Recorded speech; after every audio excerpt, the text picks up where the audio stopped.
नमस्ते बच्चों, आज हम अगला पाठ देखेंगे।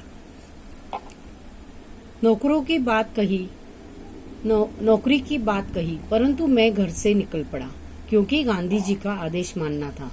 इसी प्रकार सर्वप्रथम मैंने सत्य एवं देश के लिए विद्रोह किया। तब तक मैं 16 वर्ष का हो चुका था और राष्ट्रीय ध्वज लेकर नगर में प्रभात फेरी भी किया करता था। यह बात सन 1921 की है और इसी समय मैंने देश प्रेम पर एक कविता लिखी। यही मेरी कविता का मंगलाचरण है।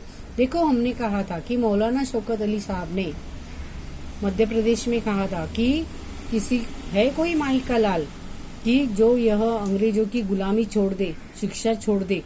तभी राम कुमार वर्मा जी ने क्या किया कि तब उन्होंने वह स्कूल छोड़ दिया। लेकिन उसके पिताजी डिप्टी कलेक्टर थे, तो उनके यहाँ नौकरी करते थे, तो उनके नौकरी की बात बीच में आ सकती थी। लेकिन तभी राम कुमार वर्मा ने घर ही छोड़ दिया और वे गांधी जी के आदेश का पालन करने चल पड़े।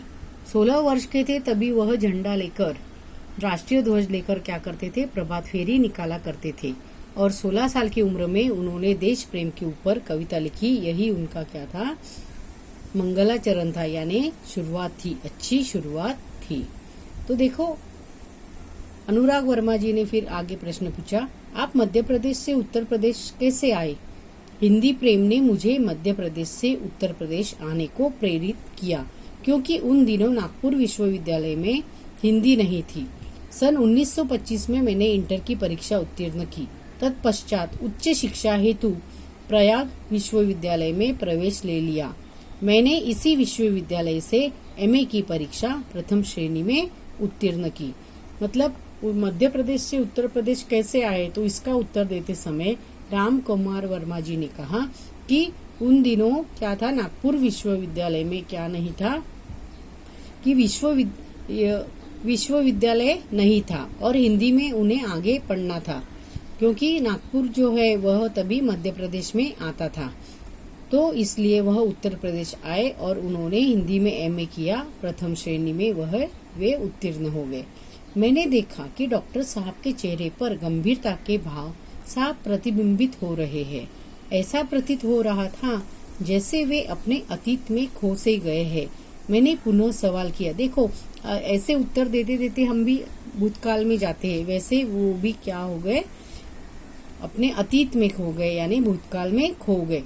तभी प्रश्न उनसे पूछा गया, डॉक्टर साहब, प्रायः ऐसे देखा गया है कि कवियों एवं लेखकों के जीवन में उनका लौकिक प्रेम पारलौकिक प्रेम में बदल गया।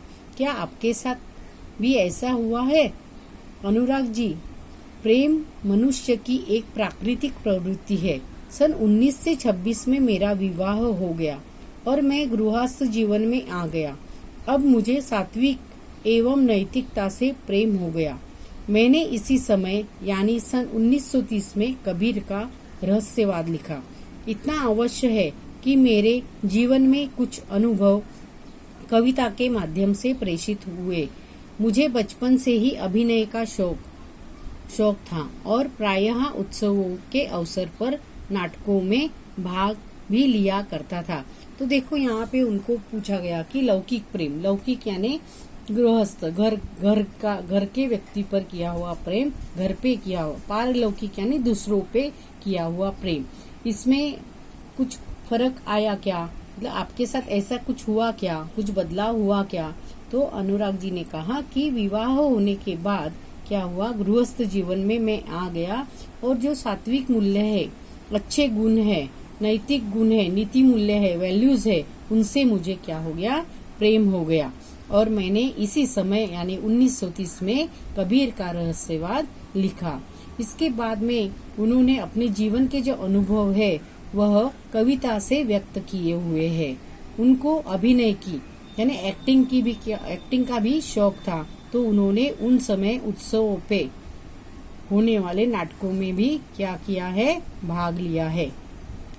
मैंने बात आगे बढ़ाई और पूछा, डॉक्टर साहब, देश की राजनीतिक स्थिति के बारे में आपकी क्या राय है? मैं राजनीति से हमेशा दूर रहा क्योंकि आज की राजनीति में स्थिरता का अभाव है। यद्यपि मैं नेहरू जी, शास्त्री जी, इंदिरा जी एवं मोरारजी भाई से मिल चुका हूँ और उनसे मेरा परिचय भी है, परंतु मैंने राजनीति से अपने आप को सदा दूर रखा। मुझे राजनीति में कोई रुचि नहीं है। मैं साहित्यकार हूँ और साहित्य चिंतन में विश्वास रखता हूँ। देखो यहाँ पे उन्होंने कहा कि देश की राजनीति के बारे में आपकी राय क्या है, आपके विचार क्या है। तो उन्होंने कहा कि आज की जो राजनीति है उसमें स्थिरता का अभाव है, स्थिर नहीं है, स्थिरता की कमी दिखाई देती है। वे नेहरू जी, शास्त्री जी, इंदिरा जी वैसे मोरारजी को भी पहचानते थे, उनका परिचय था, लेकिन वह राजनीति से क्या रहे, दूर रहे, क्योंकि उनमें उनको साहित्य में ही रुचि थी और वही साहित्य के चिंतन में ही वे विश्वास रखते थे। वैसे तो पहले देखा गया तो गांधी जी की जो क्रांति थी उनमें उन्होंने उनके लिए घर छोड़ा था, लेकिन वे राजनीति में उन्होंने भाग नहीं लिया। इतने कहते हुए डॉक्टर साहब ने घड़ी देखी और बोले, अनुराग जी, मुझे 11:30 बजे एक कार्य से जाना है। तत्पश्चात उन्होंने मुझे एक कुशल अभिभावक की भांति आशीर्वाद देते हुए विदा कर दिया। उनका अगला कार्यक्रम 11:30 बजे था, इसलिए उन्होंने अभिभावक, एक शुभ चिंतक, अच्छा सोचने वाला, ऐसे सोचकर उन्हें आशीर्वाद दिया और उन्होंने उनसे विदा ली। इस पाठ के कठिन शब्द जो है वह अपने कॉपी में लिखने हैं। धन्यवाद। बाकीचं मी देणार आहे त्यांना।